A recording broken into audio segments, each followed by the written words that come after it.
Hello guys, nandito po tayo sa Barangay Vigo.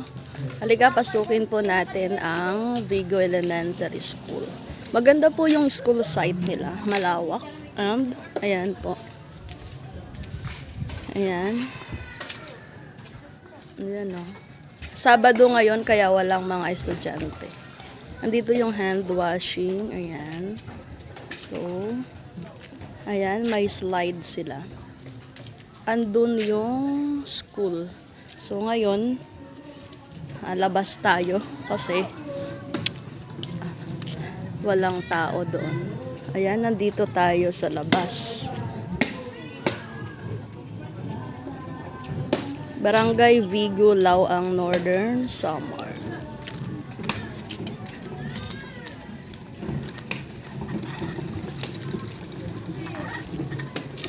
Malawak ang barangay na to.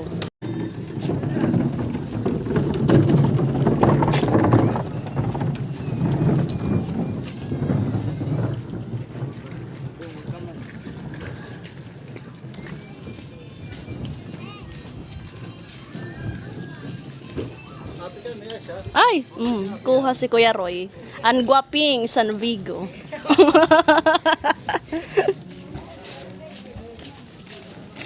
Ayan o, maganda yung ito, magandang bahay. Dito yung dream house natin. Diba? Pasensya na guys sa mukha. Ayan.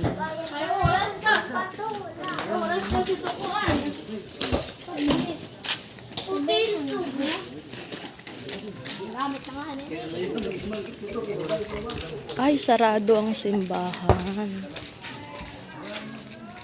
Sarado po. So, hindi na po tayo tutuloy. Kasi sarado po. So, ganun din. Hindi na po tayo tutuloy kasi sarado. Ayan.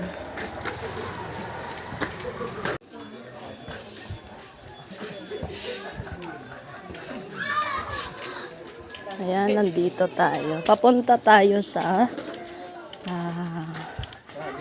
ano tawag dito, ilog, dagat, whatever.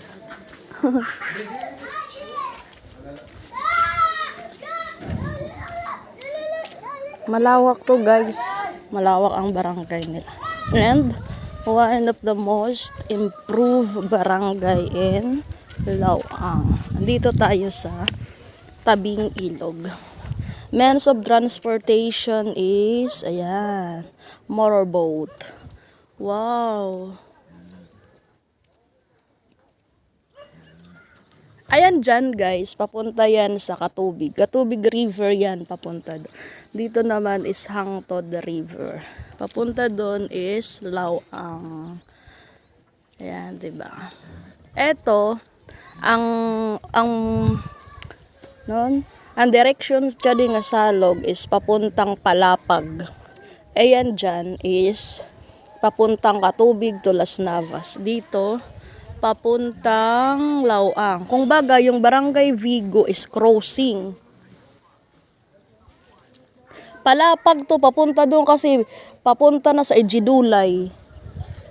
Diba? Dadaanan yung Ejidulay. Oh. Hangtod. Ayan. Yan. Uy, wow! Galing, galing, galing. Ayan. So, yan. Balik tayo dito. Nandito. Ayan yung bahay nila, Ma'am Lynn. And nandoon yung simbahan. Halika. Uuwi na ang mga ibon. Oh, 'di ba? Ang dami-dami nila. Pauwi na sila, guys. Sana all. Ayan.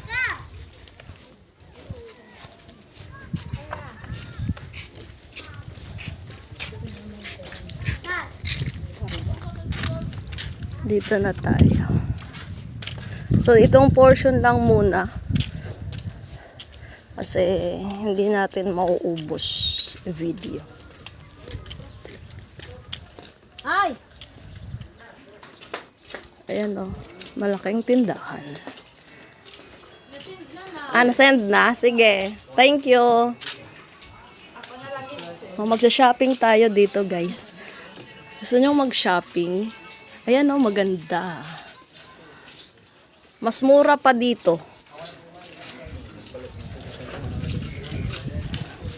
Bahay nila Manaini. Ayan, di na tayo papunta doon. Liko tayo.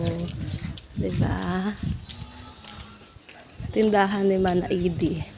Isa sa mabait dito. Yan, nakapiso wifi sila. Ayan si Manaidi.